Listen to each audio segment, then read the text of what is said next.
Hello दोस्तों, आपका अपना दोस्त अमृत शर्मा और आपका अपना channel highest grammar rule HGR। यहाँ पर हम आज LT ग्रेड मॉडल पेपर 4 करेंगे, जहाँ पर हम कंप्लीट 150 क्वेश्चन करेंगे। और 150 क्वेश्चन में आपके 120 आपके सब्जेक्टिव इंग्लिश का टॉपिक होगा और 30 नंबर आपके GK GS और करंट अफेयर के क्वेश्चन होंगे। ठीक है, तो हम कंप्लीट आपको डिट्टो वही ऐसा ही एटमॉस्फेयर क्रिएट करने की कोशिश करें जैसा आप एग्जाम में पेपर देंगे। ठीक है, तो आज हम सेट 4 करेंगे और इससे पहले हम सेट 3 कर चुके हैं मॉडल पेपर। और उन मॉडल पेपर को आप अगर सीरीज से एक सीरियसनेस समझते हुए आप उनको लगा लेते हैं, कंप्लीट कर लेते हैं, तो आपको इस सफलता दिलाने में कहीं ना कहीं एक मील का पत्थर साबित होंगे। ठीक है, और मैं आपको तीनों मॉडल पेपर आपको प्लेलिस्ट में मिल जाएंगे। तो आज हम 4 करेंगे। 4 का हमारा पहला क्वेश्चन है, जो मॉडल पेपर हमारा 4 है उसका पहला क्वेश्चन है हमारा, भारतीय संविधान का सबसे लंबा भाग कौन सा है, अर्थात सबसे लॉन्गेस्ट पार्ट कौन सा है आपका संविधान का।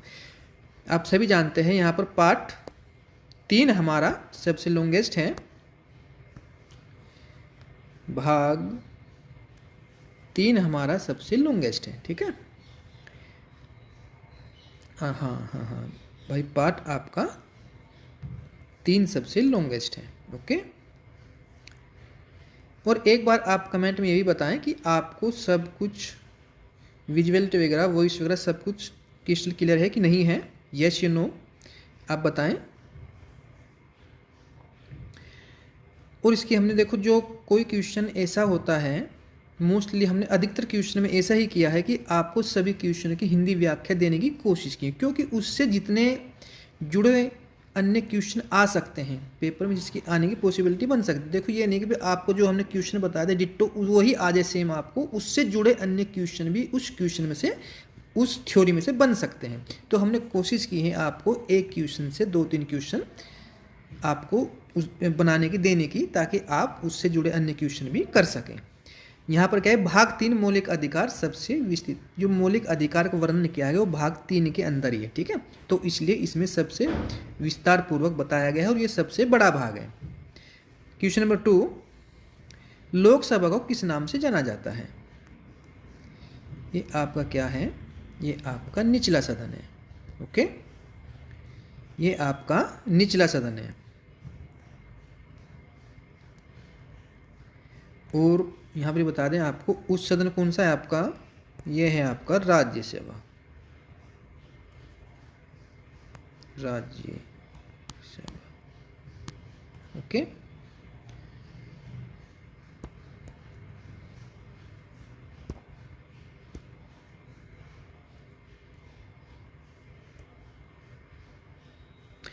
और राज्यसभा को आप स्थायी सदन भी कहते हैं। क्या कहते हैं इसको भाई,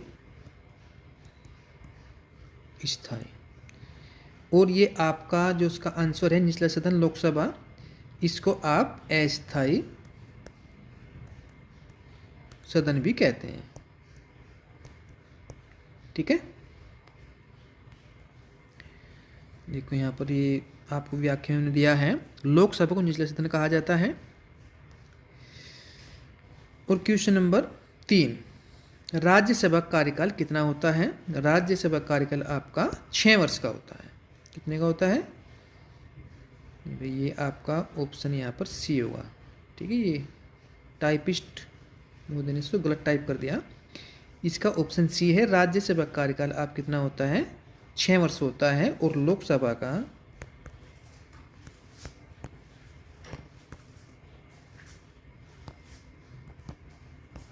5 वर्ष। ठीक है, लोकसभा का होता है 5 वर्ष।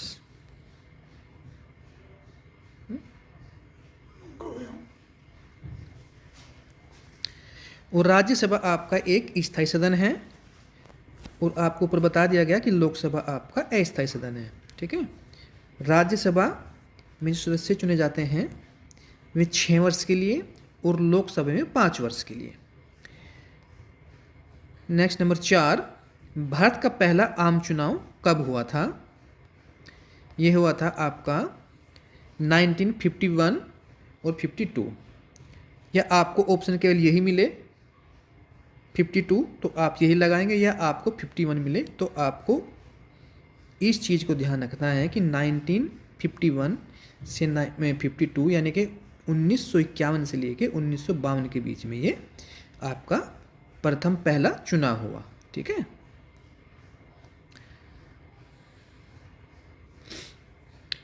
नेक्स्ट नंबर 5, भारत के पहले मुख्य चुनाव आयुक्त कौन थे? पहला ही ऑप्शन आपका राइट होगा, सुकुमार सेन। ओके। और सुकुमार सेन, इसको चुनाव आयुक्त तो क्या बोलते हैं? CEC। क्या थे ये? CEC। अगर आपसे ये ना पूछ के आपसे ये ना पूछा कि मुख्य चुनाव आयुक्त कौन थे, इसके जगह आपसे ऑप्शन दे दिया, आपसे ऑप्शन ये दे दिया CEC, तो आप तो कंफ्यूज हो जाएंगे भाई। तो इसलिए ये भी ध्यान रखें आप। ठीक है। नेक्स्ट नंबर 6, राष्ट्रपति शासन किस अनुच्छेद के अंतर्गत लगाया जाता है? किस अनुच्छेद के अंतर लगाया जाता है? राष्ट्रपति शासन अनुच्छेद 356 के अंदर लगाया जाता है। 356 के अंदर लगाया जाता है। और कमेंट में आप ये बताएंगे कि हमारे संविधान में टोटल कितने अनुच्छेद हैं। टोटल अनुच्छेद आपको बताने हैं, ये कितने हैं। ओके, आप कमेंट में इसका आंसर देंगे। फिर कल की जो मॉडल पेपर हम कल बनाएंगे, या नेक्स्ट एक दिन गैप करने के बाद आपको मॉडल पेपर देंगे हम, उसमें इसका आंसर बता देंगे। ठीक है। अनुच्छेद 356 राज्य में राष्ट्रपति शासन के संबंधित है। आपातकाल कितने प्रकार के होते हैं? कितने प्रकार के होते हैं भाई? ये आपके 3 प्रकार के होते हैं, राष्ट्रीय, राज्य और वित्तीय। ये 3 प्रकार के आपातकाल होते हैं, राष्ट्रीय, राज्य और वित्तीय। क्वेश्चन नंबर 8, वित्तीय आपातकाल किस अनुच्छेद में है? वित्तीय आपातकाल किस अनुच्छेद में है? अनुच्छेद 360। अनुच्छेद 360 में वित्तीय आपात की बात कही गई है। और ये किस देश से लिया गया, ये भी आप क्या करेंगे, हमें कमेंट में बताएंगे। ठीक है। क्वेश्चन नंबर 9, भारतीय संविधान में संघीय व्यवस्था किस देश से ली गई? इस संघीय व्यवस्था किस देश से ली गई? ब्रिटेन है, अमेरिका है, कनाडा है, फ्रांस है। ये संघीय व्यवस्था जो है आपकी अमेरिका से ली गई, USA।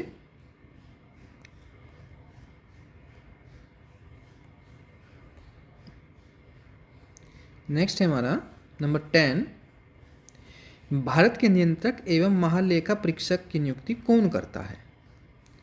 कौन करता है? ये करता है आपका राष्ट्रपति। मोस्टली अधिकतर जो नियुक्ति करता है वो आपका राष्ट्रपति ही करता है। सपोज करो आपको किसी में डाउट है कि भाई इसकी नियुक्ति कौन करता है, अगर उसमें ऑप्शन में राष्ट्रपति है तो आपके ये चांस बढ़ जाते हैं कि आप अधिकतर टिक करें। 98% की नियुक्ति आपका राष्ट्रपति ही करता है। ओके, तो आप अगर उसका आंसर आपको क्लियर नहीं है तो आप वहाँ पर राष्ट्रपति लगा सकते हैं। ओके। भारत के प्रथम लोकसभा अध्यक्ष कौन थे? कौन थे भाई? लोकसभा अध्यक्ष थे GV मावलंकर। GV मावलंकर।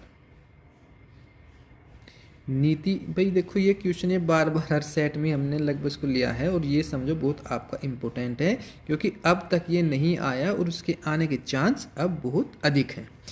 नीति आयोग, इसके अध्यक्ष कौन होते हैं भाई? इसके अध्यक्ष प्रधानमंत्री होते हैं। अब फिलहाल में कौन है? फिलहाल में आपके नरेंद्र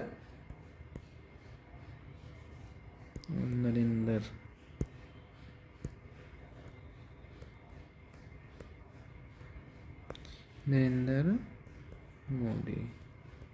नरेंद्र मोदी से क्या है फिलहाल में इसके अध्यक्ष हैं। जो प्रेजेंट टाइम में आपका PM होता है, प्रधानमंत्री होता है, वही उसका अध्यक्ष होता है। ठीक है। और सर्वप्रथम कौन थे आपके? पंडित जवाहरलाल नेहरू। इसका पहला नाम क्या था? योजना आयोग। अब इसका नाम नीति आयोग कर दिया गया। नेक्स्ट नंबर 13, भारत की प्रथम पंचवर्षीय योजना का मुख्य उद्देश्य क्या था? सी, कृषि। ओके, कृषि विकास पर विशेष जोर था। हरित क्रांति से किस फसल का उत्पादन बढ़ा? ऑप्शन वैसे तो मोस्टली इसमें गेहूं है, लेकिन अगर ऑप्शन में आपको धान भी मिल जाए तो धान भी आप लगा सकते हैं। ठीक है, धान और गेहूं। हरित क्रांति से मुख्य जो फसल का उत्पादन बढ़ाने के लिए इसका प्रयोग किया गया था वो था आपकी धान और गेहूं की फसल। ठीक है, ऑप्शन में आपको गेहूं ही मिल सकता है, धान ना मिल गए। ठीक है, नीली क्रांति, मत्स्य पालन, मछली उत्पादन। भारत का राष्ट्रीय जलीय जीव कौन सा है? डॉल्फिन। इजीएस्ट क्वेश्चन, भारत में राष्ट्रीय मतदाता दिवस कब मनाया जाता है? Most important. ओके, ये आपका 25 जनवरी। भारत में राष्ट्रीय मतदाता दिवस कब मनाया जाता है? ये मनाया जाता है 25 जनवरी को। क्वेश्चन 18, भारत का राष्ट्रीय युवा दिवस कब मनाया जाता है? 12 जनवरी। दोनों जनवरी में ही, 25 जनवरी और 12 जनवरी। और ये युवा दिवस किसके से मनाया जाता है भाई? आप ये स्वामी विवेकानंद की जयंती पर मनाया जाता है इनके। ठीक है, उस दिन 12 जनवरी को स्वामी विवेकानंद की जयंती भी है। ठीक है, उनके पर्व पर ही इसको मनाया जाता है। क्वेश्चन नंबर 19, विश्व जल दिवस कब मनाया जाता है? यह है आपका 22 मार्च, 22 मार्च। विश्व साक्षरता दिवस कब मनाया जाता है?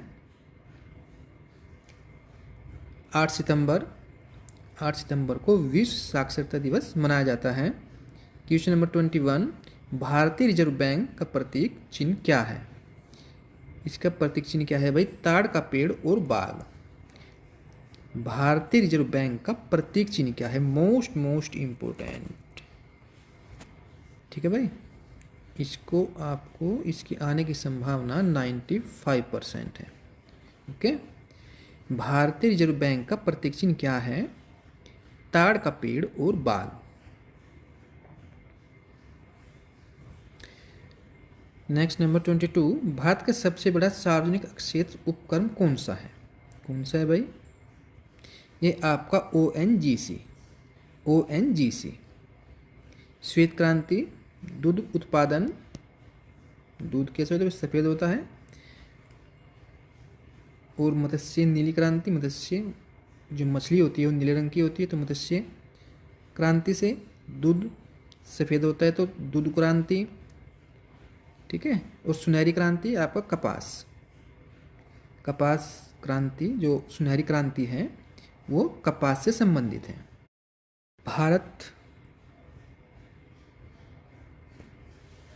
भारत का राष्ट्रीय कैलेंडर किस पर आधारित है? यह है भाई आपका आधारित शक संवत। ओके, शक संवत पर आधारित है भारत का राष्ट्रीय कैलेंडर। 25, भारत का राष्ट्रीय वृक्ष कौन सा है? बरगद। बरगद भारत का राष्ट्रीय वृक्ष है। नेक्स्ट, भारत का राष्ट्रीय पशु कौन सा है? राष्ट्रीय पशु है आपका बाघ।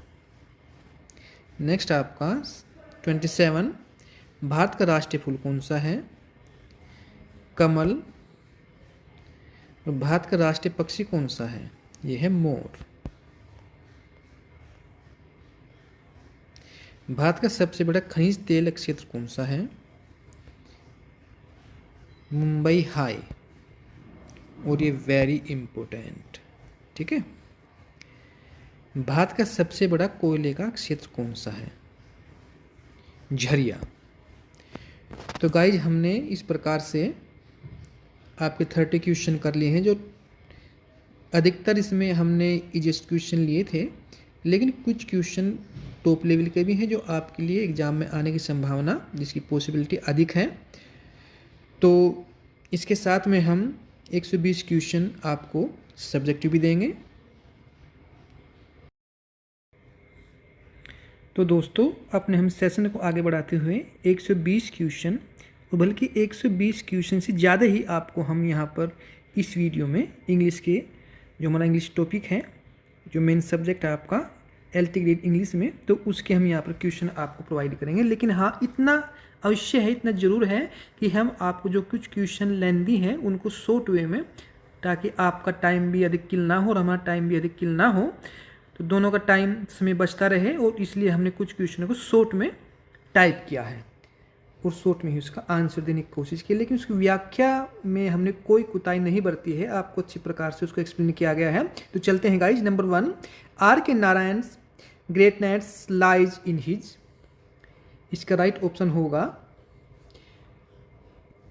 इसका राइट ऑप्शन होगा ऑप्शन सी। जैसे भाई, जैसे तो ये आपके समक्ष आंसर आ ही गया था, तो आप इसकी एक्सप्लेन देख सकते हैं। और एक बार आप वॉइस के बारे में और विजिबिलिटी के बारे में आप बताएंगे कि आपको सब कुछ क्रिस्टल क्लियर है, कोई प्रॉब्लम तो नहीं है। नारायण साधारण भारतीय, यानी कि R.K. नारायण साधारण भारतीय जीवन को असाधारण रूप में प्रस्तुत करते हैं। उनके अंदर क्या क्वालिटी थी कि वे एक साधा जीवन, उच्च विचार वाले व्यक्ति रहे, ठीक है, लेकिन फिर भी उन्हें उस चीज़ को इस प्रकार से अपने प्ले में ढाला कि वो कहीं ना कहीं एक अमिट छाप छोड़ गया, ठीक है। Malgudi is best describe as, और आपको पता ही है कि मालगुडी क्या है, एक इमेजिनरी विलेज है, ठीक है। लेकिन यहाँ पर इससे भी अधिक, बी ऑप्शन से भी अधिक यहाँ पर जो स्ट्रॉन्ग ऑप्शन है वो आपका fictional town with real Indian spirit, ये इससे भी अधिक क्या है। अगर ये नहीं होता तो फिर आप इमेजिनरी विलेज लगाते, ठीक है, क्योंकि एक काल्पनिक नगर लेकिन भारतीय यथार्थ से जुड़ा हुआ है, इसमें इंडियन आ गया, तो इसलिए ये ऑप्शन आपका राइट हुआ इसके बजाय। ओके, तो आगे चलते हैं गाइज। नंबर 3 है, the guide show transformation from. Guide किस चीज को एक्सप्लेन करता है, ए क्रिमिनल टू संत, ठीक है। ये किस प्रकार से क्रिमिनल, एक अपराधी, संत बन जाता है, महात्मा बन जाता है, हरमित बन जाता है। राजू का नैतिक एवं आध्यात्मिक परिवर्तन। Tagore's poetry stresses. Option B, nationalism and humanism. इसका right option, where the mind is without fear is an example of romantic lyre. Okay,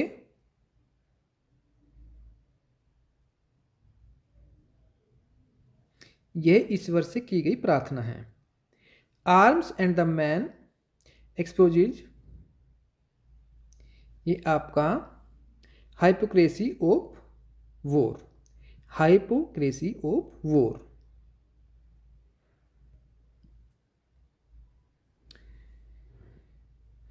भाई पैराडाइज लॉस्ट से इसको लिया गया है, जॉन मिल्टन इसको लिखा है। नाटक और जो एक महाकाव्य के रूप में जाना जाता है, का हीरो सामान्यतः सैटन है, लेकिन कुछ किताब में आपको सैटन का दूसरा नाम तो लूसीफर है, लेकिन कहीं कहीं पर आपको एडम भी मिलता है। लेकिन यहाँ पर अधिक रोल किसका, सैटन का है, और सैटन के संघर्ष को ही दिखाया गया, जिसको हम लूसीफर के नाम से भी जानते हैं।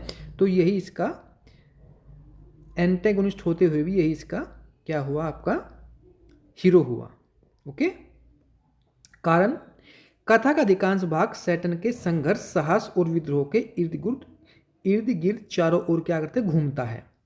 उसके चरित्र को सबसे अधिक विस्तार और प्रभाव मिला है किसके चरित्र को, सैटन के, जो लूसीफर है। इसी वजह से उसे ईपिक हीरो माना जाता है, ठीक है। कुछ विद्वान एडम को भी नायक मानते हैं, लेकिन परीक्षा में सही जो उसका आंसर है वो क्या, सैटन ही है। क्या है, सैटन ही है। तो यहाँ पर हमने जो आपके अंदर दिल्ली में था, जो डाउट था, उसको क्लियर किया है। और कोई क्वेश्चन इस प्रकार का होता है कि आपको उसमें डाउट लगता है तो हम उसको क्लियर करके चलते हैं। Okay,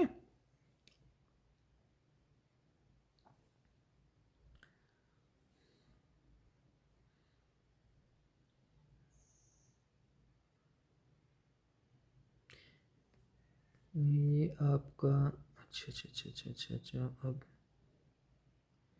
question number 8, the inspectors calls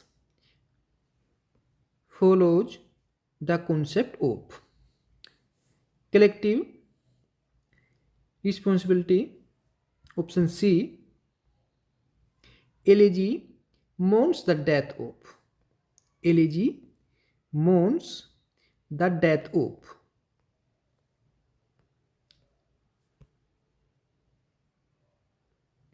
Death of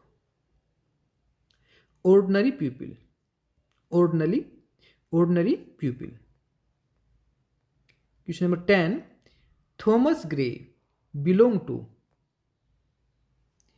ये न्यू क्लासिकल एज।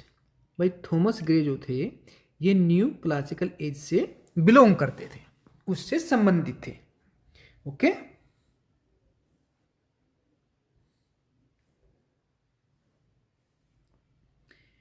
ग्रे संक्रमण काल के कवि माने जाते हैं। Number 11, diaspora literature reflects B alienation. Right option होगा 12, romantic poets reacted against new classical rigidity. Okay, option C right है। Microcosms refer to small representations of society. C option right है। 14,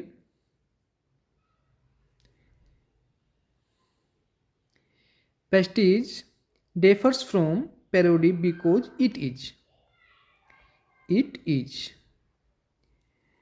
appreciative. Right option.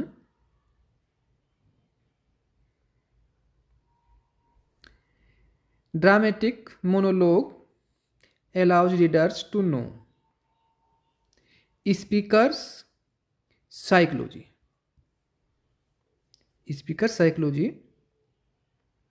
Gothic literature emphasizes horror and mystery. ये जो Gothic novel होते हैं, भय, डरावने, मतलब उसमें कुछ एडवेंचर छिपा होता है गोथिक नॉवल में, ठीक है, तो इसमें horror and mystery. 17, sonnet structures is fixed क्या है सोनेट में? इसमें आपकी 14 लाइन्स। ओके, 14 लाइन्स होती हैं इसमें। 18 है, heroic couplet was perfected by pope.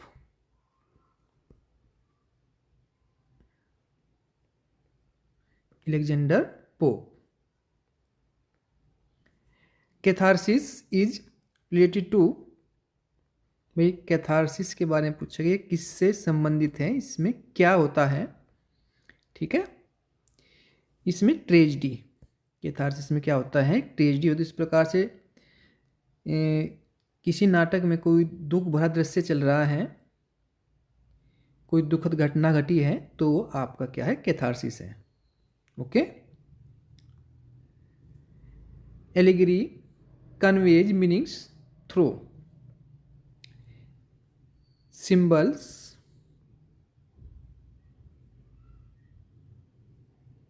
यहाँ पर हमने 21 से लेके 40 तक ऐसा कॉन्सेप्ट लिया है कि हमने केवल आपको एक ही मीनिंग में उसको, उसके आंसर को लिखा है, और क्वेश्चन को हमने पूरा कंप्लीट नहीं लिख के केवल जो क्वेश्चन का मेन मीनिंग है उसको ही यहाँ पर शो किया है ताकि अधिक टाइम टाइपिंग में भी ना लगे, क्योंकि टाइपिंग के लिए भी मैं अकेला ही व्यक्ति हूँ भाई।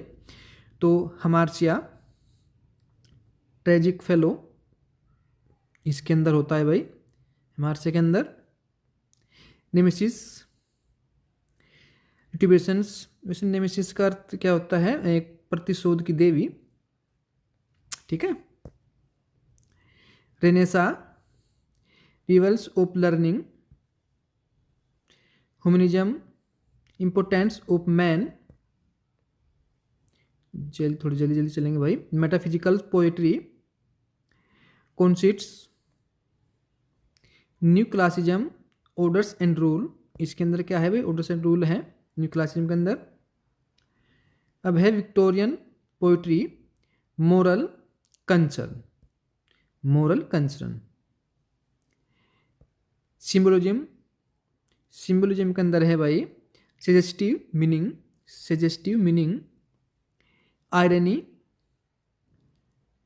Contract between appearance and reality, paradox, seemings, contradiction, epic, epic में क्या है लॉन्ग हीरोइक नरेटिव, इसके अंदर इपिक अर्थ का महाकाव्य होता है, इसमें बड़ी बड़ी पोएम लिखी जाती हैं, okay. Ballad, story in verse, ठीक है। ओड, सॉन्ग ऑफ, तो ये सब इसकी क्या है, शॉर्ट रूप में क्या है, आप डेफिनेशन को मान सकते हैं। एक वर्ड्स में इसकी डेफिनेशन देने की हमने कोशिश की भी। वर्ड क्या होता है, स्टोरी इन वर्स होता है। ओड क्या होता है आपका, सॉन्ग्स ऑफ प्रेज होता है, ठीक है। लिरिक क्या है भाई आपका, पर्सनल इमोशन है। लिरिक में पर्सनल व्यक्ति का एक इमोशन, एक भावुकता भरे शब्द होते हैं। पास्टल क्या है, रूरल लाइफ। पास्टल जो है, पास्टल एक पोइट्री, इसमें किस प्रकार कहते हैं, जो गाँव से देहात से जुड़ी हुई हो, ठीक है। Chronicles, historical account, biography, life of other, जो आप किसी दूसरे के बारे में लिखते हैं। ऑटोबायोग्राफी, सेल्फ रिटन लाइफ, जो अपने जीवन के बारे में खुद लिखे, यानी कि जीवनी आप कह सकते हैं इसको।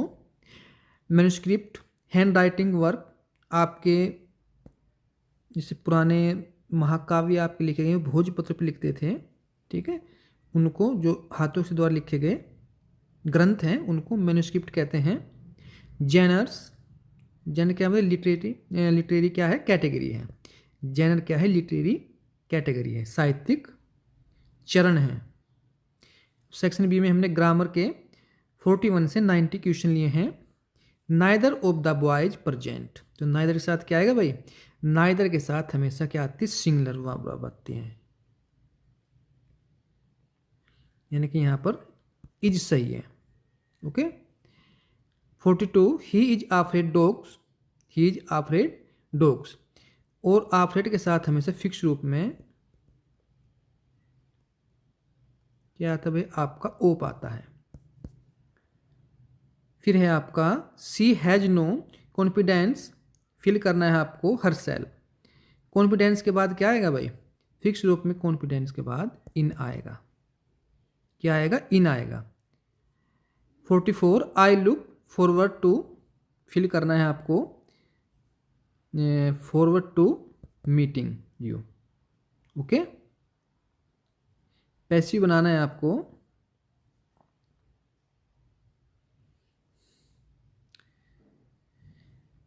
प्यूपिल English, pupil speak English words wide, तो आपने इंग्लिश लिया, फर्स्ट फॉर्म में तो आपने इज निकाला, इसकी थर्ड फॉर्म स्पीक की स्पोकन और वर्ड वाइड। प्यूपिल, पीपल हो, पर्सन हो, एनीवन हो, ये हट जाते हैं, ठीक है। 46 ही वर्कड हार्ड, फिल करना है आपको ही माइट सक्सीड, क्या यहाँ पर सो दैट, सो दैट करते कहते ताकि। ही वर्क हार्ड, उसने कठिन परिश्रम किया ताकि, सो दैट, यहाँ पर आप फिल करेंगे so that he might succeed, ताकि वो सफल हो सके, okay. Each of the answer, each of के साथ में हमेशा क्या आता है भाई, सिंगुलर वर्ब। ठीक है, तो इज यहाँ पर is correct. 48 identify tense. He they had किस में आता है अभी पास्ट और वर्ब फर्स्ट में आईएनजी, यानी कि क्या है पास्ट परफेक्ट कॉन्टिन्यूस। ये पास्ट परफेक्ट कॉन्टिन्यूस होगा। अगर यहाँ पर इसके स्थान पर हैड के स्थान पर हैज या हैव होता, हैज होता या हैव होता और उसके बाद में बीइंग होता और फिर वर्ब की फर्स्ट फॉर्म में आईएनजी होती, तो आप क्या होता प्रेजेंट परफेक्ट कॉन्टिन्यूस। अगर हैड के स्थान पर यहाँ पर क्या होता विल होता या सेल होता और उसके बाद में क्या होता फिर हैव होता और हैव के बाद में फिर क्या होता है बीन होता है, बीन के बाद में वर्ब की फर्स्ट फॉर्म में आईएनजी होती, तो आप क्या होता है फ्यूचर परफेक्ट कॉन्टिन्यूस। लेकिन अब क्या है हैड की वजह से क्या है आपका पास्ट परफेक्ट कॉन्टिन्यूस। ओके। 49 सी रियली विजिट्स अस। इसका क्या ये करना था आपको क्वेश्चन टैग।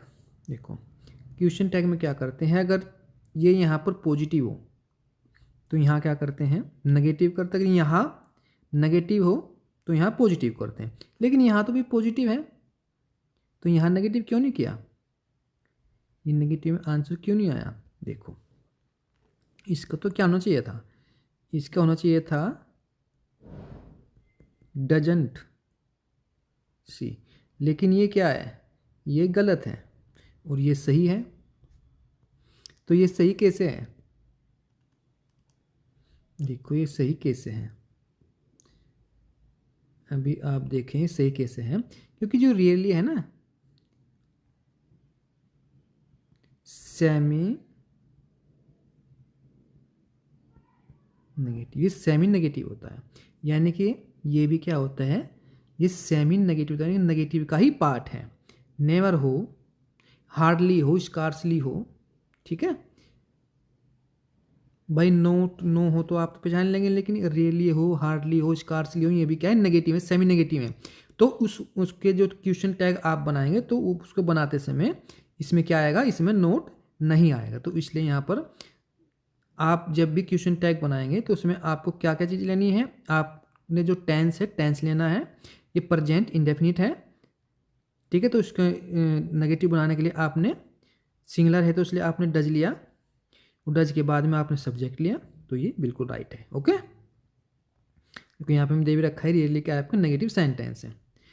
भाई सी ही इज जूनियर, आपका जूनियर हो, आपका सीनियर हो, आपका इन्फीरियर हो, जिसमें यानी कि बाद में आई ओ आर है, आई ओ आर है, उसके बाद में हमेशा टू आता है। ठीक है, तो यहाँ पर क्या आएगा भैया आपका टू आएगा। He is junior to me. अब हमने 51 से लेकर 90 तक इम्पोर्टेंट ग्रामर का रूल लिए हैं। भाई वो रूल क्या है कि नो सुनने के साथ में हमेशा क्या जो पेयर्स में आते हैं, जो पेयर्स में आप बहुत अधिकतर कुछ आपको क्वेश्चन ऐसे मिलेंगे कि आपको उसमें एरर पार्ट को खोजना है, और उसमें खोजने के लिए जो पेयर्स वाले आते हैं उसमें पेयर्स में गलती होती है कि भाई नो सुनने के बाद में आपको बाद में जो जोड़ा गया उसमें आपको वैन दे दिया या आपको छोड़ दे दिया। तो यहाँ पर आपको ध्यान रखना है, जहाँ पर स्टार्टिंग में नो सुनर होगा उसके साथ में इन्वर्जन तो होगा ही होगा, यानी कि इसके बाद में तो टेंस आएगा, फिर आपका सब्जेक्ट आएगा।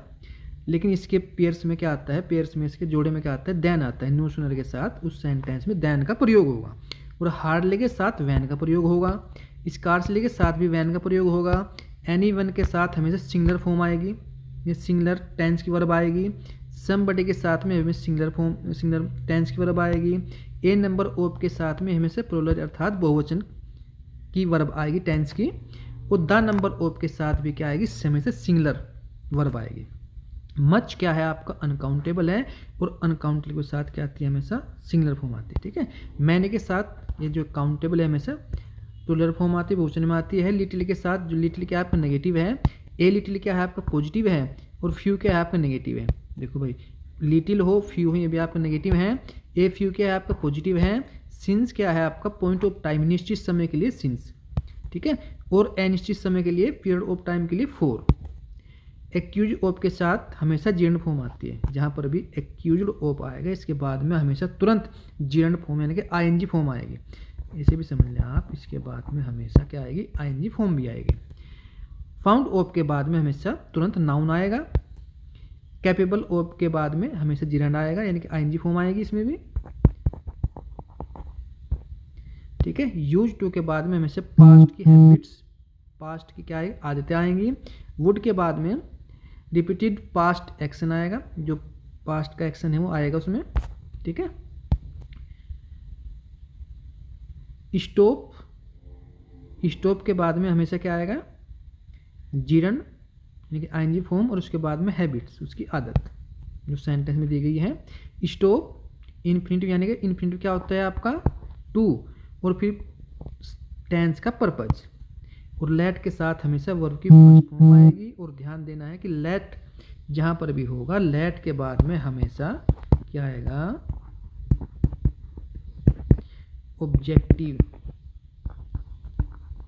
हमेशा ऑब्जेक्टिव केस आएगा, यानी कि let me, let him, let them, let us, ठीक है। लेट मी, लेट के बाद में हमेशा ऑब्जेक्टिव केस आएगा।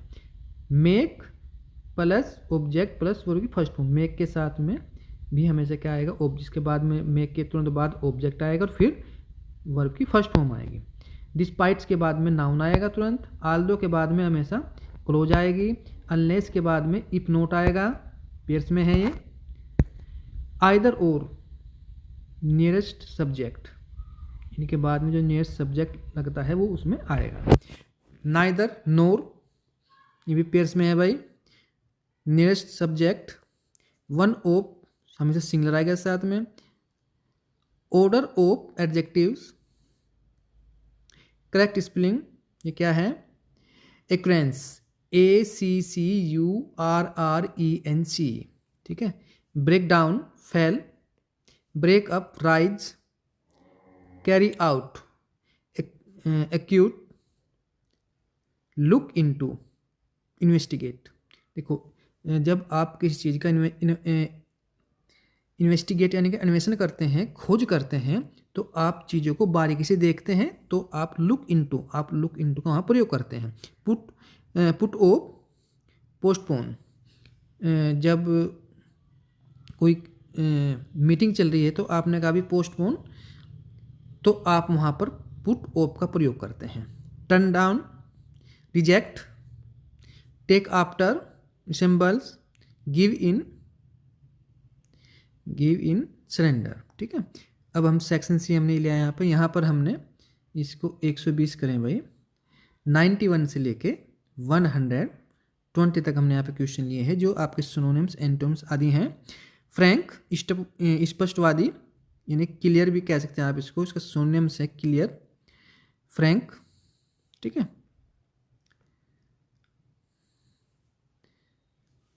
एंटोनियम्स है आपका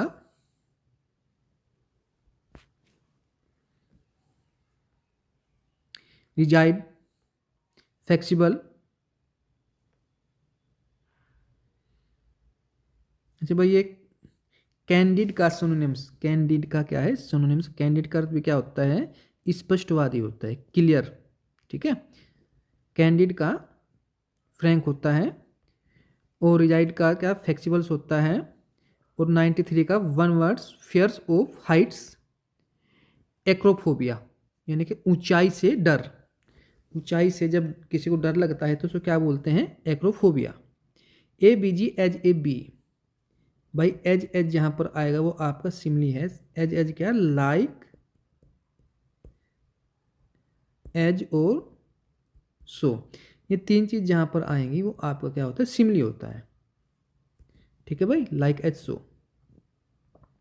death lays his eyes hands, icy hands, यानी कि जब निर्जीव चीज का सजीव चीज में क्या होता है, उसका उदाहरण किसी निर्जीव चीज का सजीव चीज में उदाहरण दिया जाता है, उसको सजीव बना दिया जाता है, तो वो पर्सोनिफिकेशन अर्थात मानवीकरण अलंकार बन जाता है।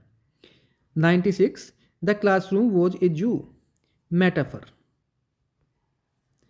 97 मेटाफर यानी रूपक अलंकार है भाई, ये तुलना की गई है डायरेक्ट, जब डायरेक्ट किसी चीज़ की तुलना की जाती है तो आपको क्या होता है मेटाफर होता है।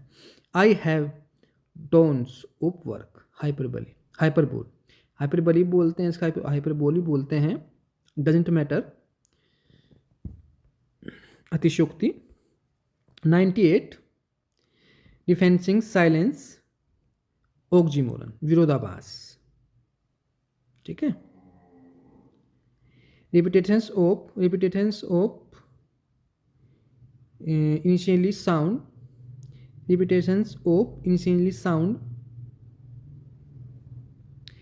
Repetitions of initially sound irritation, यानी कि जब एक साउंड का बार बार क्या रिपीटेशन होता है तो उसको क्या बोलते हैं, इरिटेशन अर्थात अनुप्रास अलंकार। साउंड इमिटेशंस वर्ड, ओनोमोटोफोइया, जब किसी चीज का साउंड ध्वनि, ये आपका ध्वनि सूचक,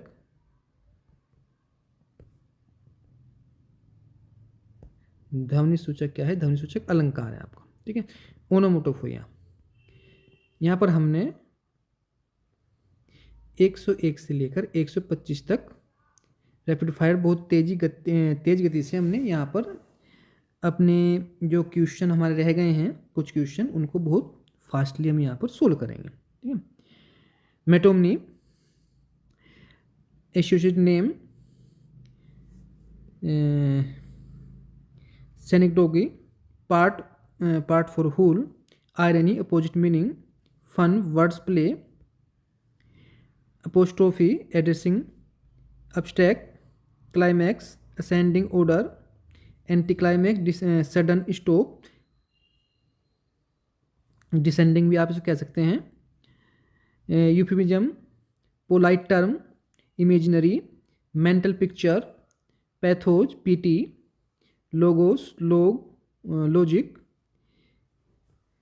ethos, characters, satires, social criticism, elegy, mourning poem, odes, praise poem, ballad, narrative poem, lyric, emotion, epic, heroic poem, sonnet, 14 lines, fables, moral story, ये आपका प्रेबल्स, रीजलिंग, मोरल टेल, मैथ्स, ये है आपका traditional beliefs, legends, semi historical tale, chronicles, historical record, और genre क्या है आपका, ये लिटरेरी फॉर्म्स। तो हमने यहाँ पर गाइज आपके 120 क्वेश्चन किए आपके इंग्लिश के। तो इस प्रकार से आप कोशिश करेंगे कि आपके दो या 3 सेट हम और लेकर आएँ आपके मॉडल पेपर के, ताकि आपको एग्ज़ाम तक एक अच्छा कंटेंट मिल सके और आप अपने एग्ज़ाम को अच्छा कर पाएँ। तो इसके लिए आप हमारी वीडियो को लाइक से सब्सक्राइब करें और अधिक से अधिक इसको शेयर उन एस्पिरेंट तक जरूर करें जो LT इंग्लिश का पेपर देने वाले हैं, जो 18 जनवरी को होने वाला है 2026 को। और उसमें मैं कामना करता हूँ आप सब अपना अच्छा प्रदर्शन करें। तो गाइज आज के लिए इतना ही, मिलते हैं नेक्स्ट वीडियो में। Okay guys, thank you.